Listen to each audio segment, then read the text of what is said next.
God. We thank the Lord for another opportunity to share the words of grace and truth today. We give God praise and thank Him for this new day in life that He's given unto us to exalt His name, to bless His name, to give Him the honor that is due unto His name. The Lord is good, and the Lord's grace and mercy is ever present with us. It's important that we note the importance of grace and mercy as we live our life, because it is by God's grace and by God's mercy that we are here today. That grace, that same grace and that same mercy is extending something to us that the Lord promised. And although we might think of it in a certain way, this notion of what grace and mercy does for us, it's with us every day. And it's with us in ways that we can't begin to imagine. But what we tend to gravitate toward, what we tend to focus on, are those things that we trust the most. And even though we might not many times recognize God's grace and mercy around us, it's still those things that we have confidence in, those things that we show trust in the most are the things that we tend to acknowledge. So today we want to understand the importance of not only understanding what it means to have trust in those things or confidence in those things that we see around us, but also the things that are related to the Lord. And to help us understand this simple concept, I want to ask you a question today. I want you to name something that you trust in. You trust in a car. You get in a car, you trust that it's going to what?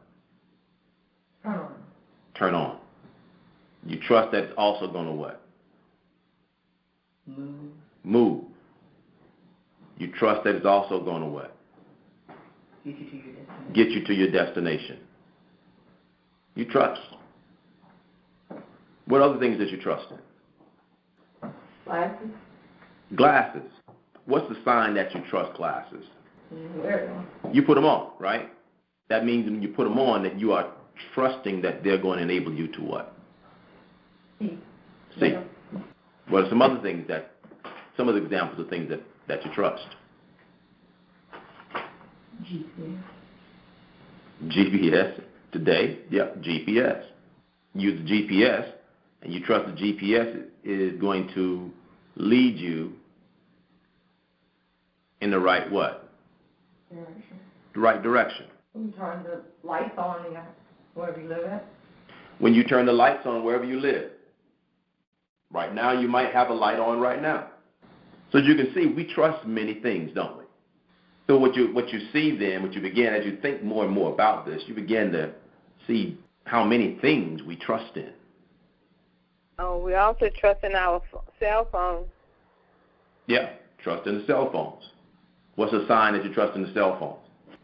Making calls. Is that you reach for it? What's one of the first things you reached for once you got up this morning? My glasses.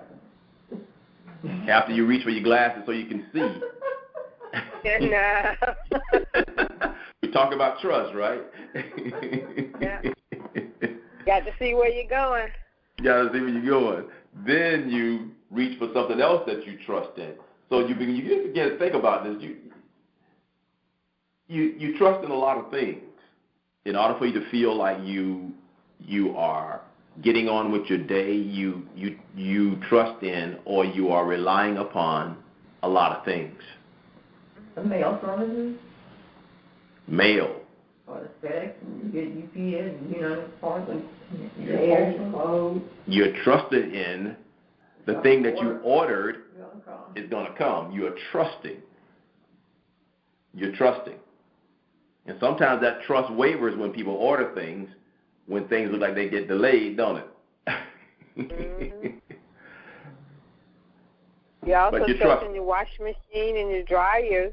You trust in your washing machine and your dryer. You trust your clothes. Or the freezers, the refrigerator. Trust your freezer and your refrigerators. That's right. You're trusting it. Trust in your clothes. Trust in the iron. You trust in the iron. The grocery stores. You trust the grocery stores. Gas stations. And the gas stations. See, it's important to note these things. And it's important to understand that these are today that we trust in many things. And when we trust in these things, I'll use another word, reliable, then we tend to show a pattern of trust in those things that we believe that are reliable. And so we just keep doing it because it's shown a pattern of reliability. Well, what we must understand is the Lord wants us to do the same thing as it relates to Him. He wants us to learn to trust Him, whom we cannot see. And then He sent His Son Jesus to the earth to reinforce the idea and to make it even easier for people who were there during the day of Jesus to trust in whom they did see. But most important, just like we do with these things that we just called out, that we trust in them is because they prove their worth in being reliable for that time. So we continue to trust in them over and over again. Each time we reach for them, it's a new level of trust. The Lord is simply asking us to learn to do the same thing as it relates to Him. But this is about having a level of trust in our lives that extends beyond what we see. That's what trust in the Lord is about. So where the Lord left it with us was for us to not only believe in Him, but He also gave us a role model, an example in Jesus Christ coming to the earth. And He asked that if we could not believe in Him, whom we could not see, then at least believe Him whom He sent that you could see. That was Jesus Christ. That was the people at that time. So it's important for us to recognize trust. Just like we trust these things, God wants us to learn to elevate our trust to not just inanimate objects or things that we can see around us, but also trust those things that are the originators of those things that are around us. Trust Him, who is our provider, and trust Jesus, who came to teach us and show us the way, the more perfect way, to learn to trust and to live by Him, live by His way.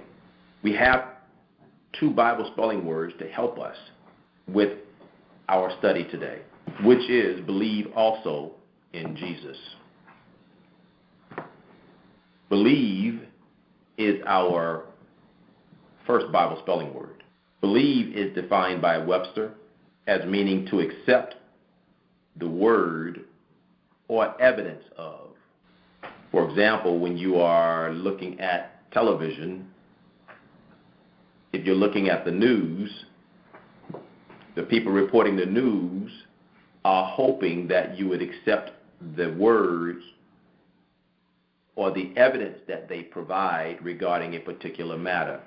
So their words always come with some evidence. And what is that evidence typically is when you're looking at the news? They may give you pictures. They give you words, but if they never gave you any pictures or if they never gave you any video, what they're then asking you to do is to trust what? What they say. What they're saying. So they give you the video, they give you the pictures in order that it might make it easier for you to do what? Believe that it's true. Trust the words that they're saying. Believe that it's true. The second definition for the word believe is to have faith or confidence in the existence or worth of. Our third definition for the word believe is the word trust. So as we were discussing earlier, there are many things today that we trust. What we are saying is that there are many things today that we believe. And what you were naming earlier were things that we and people today tend to believe. And when you think about it more and more, you begin to realize that there is a lot that we believe or that we trust in, that we have faith in, we have confidence in. For example, right now, there is a great possibility that everybody now is relying upon some mode of seat. There's a chair of some type that you're sitting on in this very moment. And that chair is what you are demonstrating that you have faith in, or some level of confidence in the worth of that chair. And if you sat in that chair or that seat before, you sat in again because you have had a positive experience. What if you had a negative experience with that chair? Would you continue to reach for that chair, to sit in that chair, if you had a negative experience, a bad experience? No. What would change your confidence in that chair? It would change it because of the bad experience. You'll be more careful. You just won't sit down in it. You try to figure out what happened to make whatever did happen. Right, so you had a bad experience. It wasn't performing the way that you had expectations, right? No, short that it may not hold you up. And then when you had a bad experience, your confidence in that chair's ability to be able to hold you up the way that you want to be held up or sustained goes down. Mm-hmm. So that makes any other attempt to encourage you to try to use it goes down as well. Lack of confidence, lack of belief. And just like our relationship with these inanimate objects around us, we have confidence and trust in them. The Lord is saying the same thing also to us. We should also believe in Him, but also believe in Jesus. Believe in the Father and the Son. The Father set in place a certain set of expectations, a certain set of grace and favor that He extends to us every day. One of the things that the Lord set in motion for us every day for us to believe in, for us He gave to us, whether we believed it or not, He gave us some form of weather, some form of light shining. Whether we believed or not, the Lord gave us that. The Lord gave us an environment that we use in order for us to form the life that we have. Everything that we use today came from the Lord. Everything that we use. There's nothing that we have that did not come from the Lord. Did not come from what the Lord gave us in this world, in the earth. Everything that we own. That's why we can't take it with us, because it doesn't belong to us. It is a gift of God, even down to the clothes that we wear. So it is with that level of understanding the Lord would like for us to raise our awareness and learn to trust Him more because of His grace that He extends to us to make up what we call our life. Yep, we have specific visions, we have specific goals, we have specific things that we are doing, but in reality, all of that is relying upon the things that we see around us, the things that we show confidence in, that we believe in order for that life that we're living right now to happen. The Lord wants us to learn to step back even beyond that and understand foundationally He enabled everything that's in our life. So it's even more important not only for us to learn to trust Him more, whom we cannot see, but also trust in Jesus, whom He sent to give us direction about how to live this life better. So believe also in Jesus is what God desires for us to do. Not just believe in Him, but believe in Jesus and what Jesus said, how Jesus said we should do things. In other words, we should accept the definition of belief is to accept the word or evidence of. So what Jesus really came to do is to encourage people to accept the words that He was speaking. And to back up those words, God empowered Jesus in such a way the evidence of what God did through Jesus Christ could not be denied. So it was accept His words, or if His words weren't enough, accept the evidence of His words.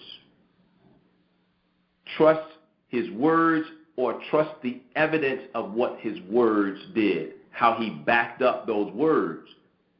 And what the Lord is saying, if you do that, what you're doing now is trusting Him whom I sent.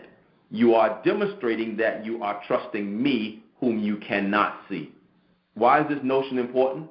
It's because of our second Bible spelling word and the reason why we trust these other things every day. Our second Bible spelling word is simply the word save.